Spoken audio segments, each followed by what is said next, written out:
Hey, what's up, you guys? Bloody Jacob here to bring you a movie review. This time we're going to be talking about a movie that sort of, definitely rejuvenated, I'd say, the zombie horror genre.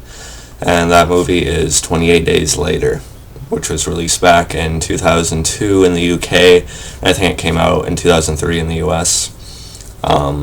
But yeah, this is a movie I know I should have seen years ago. I heard about it for years. Some of my friends had seen it, in middle school and probably elementary too and stuff like that. It's one of those I always knew I should have seen. One of those films that people probably would assume I'd have seen by now. So I know this is like one I definitely had to check out at some point. And if you guys watched my last video, you'll know that I did pick it up on DVD. I hadn't actually seen it yet, but I figured I'd like it at least a decent amount, so I figured it probably wouldn't be a bad thing to purchase. And I have the DVD right here, as I showed in my last video. I do like the cover for this, by the way. I like the cover art and stuff. I think it's pretty cool. But, yeah. Now, you guys know I'm a big horror fan. I enjoy my fair share of zombie movies and stuff like that. Of course, I love The Walking Dead. And it's funny how, similar, the ways the two main characters from both stories are kind of introduced and how they're started off and stuff like that. Because, of course, Jim in 28 Days Later and Rick in The Walking Dead, they both wake up in the hospital, and, it's kind of in the middle of it already. Of course, Rick being shot, going into a coma, and, with Jim, I think, being involved in, a car accident or something because he was, a bicycle courier. So they're both kind of in similar situations. And now people with that going on, they say, oh yeah, The Walking Dead ripped off 28 Days Later. And, Robert Kirkman has been asked about that. I read an interview with him from, 2010. He was asked about that. He said he had seen 28 Days Later, shortly before, the first issue of The Walking Dead was released. But, he had written the first issue of The Walking Dead before 28 Days Later came out in the U.S. And at the time he seen it, he was kind of in the process of writing the second one, the second issue. So unless Robert Kirkman is lying, and he actually did rip off 28 Days Later, then it's purely just a coincidence that they're so similar to each other. And do I think he's lying? No, probably not, because really it's just one thing about the whole story, and the rest of them kind of go off very differently from each other. They go in pretty different directions. So it's not like The Walking Dead has a very similar story for more than a few minutes compared to 28 Days Later. So they're not really too similar to each other, minus how the characters are set up in the world. And of course, they're both stories about humanity and how people change in these types of circumstances and stuff. But, of course, the idea existed before either of them. But, yeah, so it's purely just a coincidence, I think, But, either way, I think they're both pretty good versions of, how things would go and stuff like that. But anyway, this isn't a Walking Dead and 28 Days Later comparison. I just want to sort of get that part out of the way. I thought it was, kind of essential to talk about, considering, The Walking Dead's a big part of my videos on my channel. Of course, going to be reviewing Season 6 coming up and stuff. But anyway, why don't we actually talk about the movie? Overall, I think it was a very good film. I did like it. My girlfriend, surprisingly, had actually seen this before me, and she highly recommended it, so she's pretty ecstatic when I picked it up, and, she's still kind of waiting to hear my thoughts on it. Told her she had to wait for the review like everyone else. Anyway, she gets no exclusive privileges or anything like that. Yeah, she does. But anyway, yeah, so I really did like it. Up until I seen this movie, my favorite zombie horror film was probably, Day of the Dead. The original Day of the Dead. With the bub and stuff like that. George A. Romero's, and in contrast, another zombie movie that's definitely one of my favorites is something like Zombieland. I still haven't seen Shaun of the Dead yet. I probably will at some point, but. So Day of the Dead and Zombieland are probably two of my favorite zombie films, of course, being very, very different. And, I did enjoy the original Night of the Living Dead from 1968. I've seen the Dawn of the Dead movies. I'm not sure how much of the original Dawn of the Dead I've seen, but I remember seeing the 2004 remake. And it's for my cat meowing, so it's kind of distracting. I hope she's not at the door. Anyway, so how do I feel with 28 Days Later against the other zombie movies I had previously enjoyed? I'd say it stacks up pretty well. Overall, I think it might be... My cat, I'm sorry. Anyway, I think it might be my favorite, like, serious in tone zombie film I've seen so far. Again, it's kind of hard to compare it to something like Zombieland, so I can't really, compare those too well to each other. But overall, I do think I like 28 Days Later more than Day of the Dead, and definitely more than Dawn of the Dead.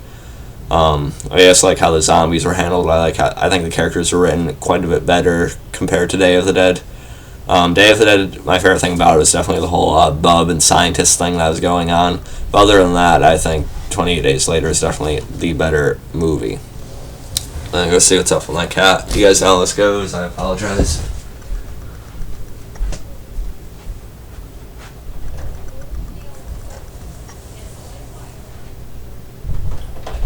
Okay, it looked like she was walking quite a distance away from the door, so hopefully she's not back for a little while. But anyway, once again, I do apologize about that, guys.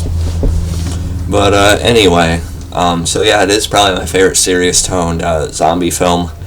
Of course, like I said, I already explained, our main character, Jim, played by Cillian Murphy. He is a bicycle courier. He's in an accident, and then he wakes up in the hospital. And our other main characters in the movie, our other main character, I should say, is Naomie Harris. She plays Selena, and I really liked her in the movie as well. Probably almost as much, if not more, than Jim. Probably almost as much, yeah. I liked her quite a bit in the movie as well. I thought Brendan Gleeson as Frank did a good job, and of course, our inspiring members of the military, Henry West and stuff like that, and Corporal Mitchell and stuff like that. They were, good assholes and stuff like that too. So they worked. The movie got into more than I expected, though. I mean, I didn't know a whole lot about the story specifically. I mean, I knew about the setup in London and stuff like that. That's another thing I really loved about the movie. Before I even started watching it. Had to be the setup and the concept. Of course, it taking place in London, there's very strict gun laws, so people don't have quite as much access to it. And also just that, it's a very large population there too. It's very condensed. Something Trev Chan 2 pointed out in his review from a couple of years ago, which I watched before doing this video just to get some inspiration. And it's very condensed. So you really get the idea that the film really does a good job of, making it really feel like it's a very empty place at this point. So I thought that was really well done. And, it kind of goes back and forth, because sometimes we feel like it's kind of like a global thing that's going on, that the virus has spread, globally. And other times, it's kind of revealed towards the end that, it's kind of been able to be quarantined to that specific country and stuff. So I don't really know for sure, but, so I did really like that part of it. And also, with, kind of drawing a blank here, I kind of lost my train of thought for some reason. Sorry about that. As far as the opening goes, kind of explain the setup for it. The three, chimpanzees are being experimented on in a lab, which sounds hilarious. But, this stuff really does go on in real life, too, with animals being experimented on and tested and stuff like that. This seems a little bit generic for a setup that, the scientists are testing, a virus on chimpanzees, and somehow it gets loose. And the chimpanzee ends up attacking one of the scientists, of course, infecting her, and then proceeding to attack the others, and that's how it starts to break out. And, so it's supposed to be a rage virus, so technically these aren't, zombies, they call them infected in the movie. and that's definitely what they are, because they don't really look zombified, unless they've been really beaten up and stuff. But they look like humans are just like really pissed off, and I like that. I thought they did the zombies or the infected pretty well in this movie. I definitely thought it was really intense. When they seem like running all the time and stuff. And this movie is one that really made the whole fast zombie thing sort of popular. So I think the movie's credited with that too. And how do I feel about fast zombies compared to slow zombies? Well, it depends on the movie. But really, realistically, fast zombies are obviously much more dangerous. Slow zombies can be very deadly in like a condensed space or in like large numbers, obviously, of course. But fast zombies, like one fast zombie versus one slow zombie, what are you gonna be more eager to run from? So yeah, I do like how the infected were handled in this. And what I think about the cast, the actual acting in this, I thought it was pretty good all around. Like I said, I like Cillian Murphy. I think he did a pretty good job. The only movies I remember seeing him in before this were probably him as Scarecrow in the Dark Knight movies. And of course, those were made like years after this, but still, I had seen those first. And I think he did a pretty good job in this. Naomie Harris, like I said, I liked her in this quite a bit too. And he ends up meeting Selena and her friend Mark, pretty quickly. So he's like wandering through the city, and we very quickly see the contrast between Jim and Selena. Selena's like it's very like hardened, by how long she's lived in this world. So is Mark and stuff like that. And so Selena's like very into the idea that she has to cut, not get too close to anyone, and be able to like cut ties with them at a blink of an eye. Whereas Jim, he's a little bit more caring. He's not quite as familiar with what they're trying to live through right now. Same thing with Mark. He's a little bit more like Selena, but Mark ends up getting infected. Selena's forced to kill him, and so it's kind of Selena and Jim, traveling together after that. And Selena tried to put off this like very stern and cold front, but her and Mark end up getting closer, of course, and they end up seeing a light flashing from like a taller building. Of course, we meet Brendan Gleeson, Frank, who has a daughter named Hannah, who's played by Megan Burns. She did a pretty decent job in the movie too, except for one part I might get to later. But I like Brendan Gleeson in this. It's a kind of one of the safer places you could be, really. If a whole building is cleared out and it's like quite a few stories high, you're pretty good, Unless zombies actually unless the infected actually did get in there, then of course condensed space is a very bad thing. But, so it's not the worst place to be stuck in from the start, So they end up becoming a group, they travel together, and, we get some really actually enjoyable and likable kind of lighter scenes of the group bonding and stuff like that, them getting along, them stopping in stores, like picking up all this junk food and stuff like that, just stacking up. And so I found those things to be really fun, and, unfortunately what ends up happening is that Frank, Brendan Gleeson's character, he ends up getting a drop of blood into his eye, and that turns him in a matter of like 10 to 20 seconds. And it was actually pretty freaky how he just like ended up shaking all around and sort of like spazzing and stuff like that. Then he just ends up just getting more and more angry and aggressive, and you just see the progression of that. He ends up trying to attack the rest of them, and then the military they're looking for end up shooting him down and killing him and stuff. And that was the one scene I thought was not this scene itself, but like Megan Burns, Hannah, on that scene when she sees her father shot and fall to the ground, she like. Her face looks a little upset, but she hardly reacts to it, And then when the military surrounds the body and stuff, she finally says, "Dad." But it's like a weird delay to her kind of, crying like that. I thought she should have done that more in the actual moment. But, I don't know. But that was only the one questionable acting part of the movie, I think. And, so they ended up being taken in by this military group. This group had supposedly been, promising, like an answer to the infection and stuff like that. Of course, protection and things like that, too.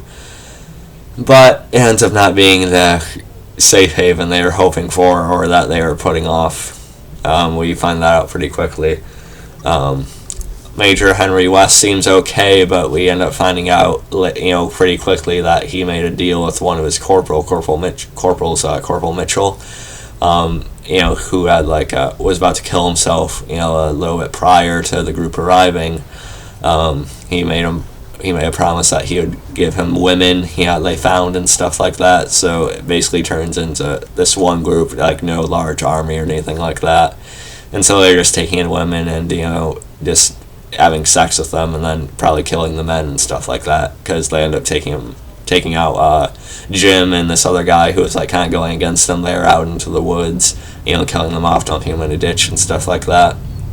So they're only using the women, and they didn't have an answer to the infection whatsoever, except for one member of their own that became infected. They chained up in this special area, and Jim ends up releasing them later. But like I was saying earlier, the movie went further than I expected it to, because, like I said, I didn't know that many specifics about the story beforehand. I just expected more of Jim wandering around the city and stuff like that, but I didn't expect the whole military thing to become a big factor in it. So I was pretty, I really enjoyed that. I was pretty surprised that we got that far into it. And of course, there are a few attempts, on Selena's, where she's almost raped by the corporals and stuff like that, but luckily it stopped it, a few times. And I really liked how Jim's character changed as it went on too, especially when he was taken outside. He ends up escaping, and how he comes back around and sort of sets up this whole ambush to take out the military guys and stuff. I thought it was really badass. It's pouring rain, so it had a really good tone to it. And one thing about this movie that did bug me was just the quality, the picture quality with the cameras they filmed on. I guess it couldn't look much better than this, but this kind of bothered me for a little bit. How cheap it looks. It looked like a movie from the 80s or 70s or something like that at times. But there were some good shots of Jim in the rain here, and once I got past it, I really did enjoy the movie. And I thought it was really cool seeing Jim people call it Jim going crazy, but I just think he had to become a more sinister part of the world to really survive and help those he now cared about. And I did like how Jim and Selena kind of blossomed into a romance, so Selena obviously does care. So I like their connection. I believed it. I think it worked pretty good. And they didn't force it. They didn't focus on it too much to the point where it's being forced down our throats or anything, so I did like it. And so it's cool to see Jim, take out the military guys in the way he did. He starts setting up little ambushes and traps, and then how he let out the military guy they had chained up out there that was infected. So getting the infected into the house, little mansion they were staying at, and of course Jim is shot in the abdomen at the end by Henry West, but again that Henry ends up being killed by one of the infected, and the one they had chained up in particular, the shot of that infected kind of roaring or screaming into the night. I thought that was pretty cool. And so Jim is shot in the abdomen. Selena and Hannah end up taking him to the hospital and trying to save his life. And there are a few different endings for this movie. Only the theatrical one is that they are able to save Jim. Then Jim wakes up again 28 days later, and they're at a remote cottage, sort of on a farm type of thing. And that Selena had been making this huge banner that says hello, and so when that plane goes by that Jim had seen overhead previously, they bring out the cloth banner, and then the jet flies overhead and notices them, of course. And it's implied that the survivors are rescued and that the situation had been quarantined, so there is hope and stuff like that. But the alternate endings are quite a bit different. There's one where Jim dies in the hospital and Selena and Hannah just sort of walk off, and you can kind of get different things from that. Either they survive or they're just going to die eventually. And then there's another one. It's basically just an extended version of that, where Jim sees flashes of him on his bicycle before the crash and his parents and stuff like that. And that was also a bigger scene in the movie where Jim went to his parents' house and seen their bodies, that they had committed suicide, and they left him a note and stuff. I thought that was pretty well done too. And then let's see. Yeah, there's just a few alternate endings to it. You guys can look it up yourself. There's a description of all the alternate endings on Wikipedia on the 28 Days Later page, so you can look at that. But I guess the version of where Jim dies in the hospital was actually meant to be the original ending, but I guess the creators screened it in front of like a private audience before the movie was released, and they just thought it was too bleak and grim and stuff like that, so they ended up making it like kind of happier with a lot of hope at the end. Which ending did I prefer? Sorta. I get the appeal to both. I get how it'd be good to have like an aspect of hope with the theatrical ending, but at the same time, Jim dying and them sort of like walking off feels a little bit more realistic. Especially when you add in like Jim having flashes of his life and stuff like that while he's dying. I think that would have been a slightly better ending, even if it is sad and grim. So I get the idea behind both, but either way, I think it was pretty well done at the end. So yeah, overall I did really like it. Definitely one of the best zombie films ever. How is it compared to The Walking Dead? Well, they both deal with humans and how they change in this situation and stuff. But of course, I do prefer The Walking Dead by far. That's only because The Walking Dead has had so much more time and stuff, not just like a single one entry and stuff like that. But yeah, 28 Days Later, as far as films go, definitely one of the best. Probably my favorite serious zombie film out there that I've seen so far. I won't say it's great, but I will say it's pretty good. I do wish the story had spent more time in the city. I would have liked the characters to have been running around there a little bit more with the infected and stuff. Because, as the movie got more into the military stuff, it became less about the threat of the infected and just more about the situation there, which I enjoyed, but I just wish it had stayed in the city a bit more than it did. And, overall I did really like it, though. Definitely a staple to the genre. I definitely recommend you check it out. And so I hope you guys enjoy this review. I definitely enjoyed talking about it, and I'll catch you guys tonight for the Fear the Walking Dead review and The Strain as well, as I do weekly. So if you guys enjoyed this video, I'll catch you guys next time. Add me on Facebook, follow me on Twitter, Movie Pilot, and look around spoilerdead.com. Peace.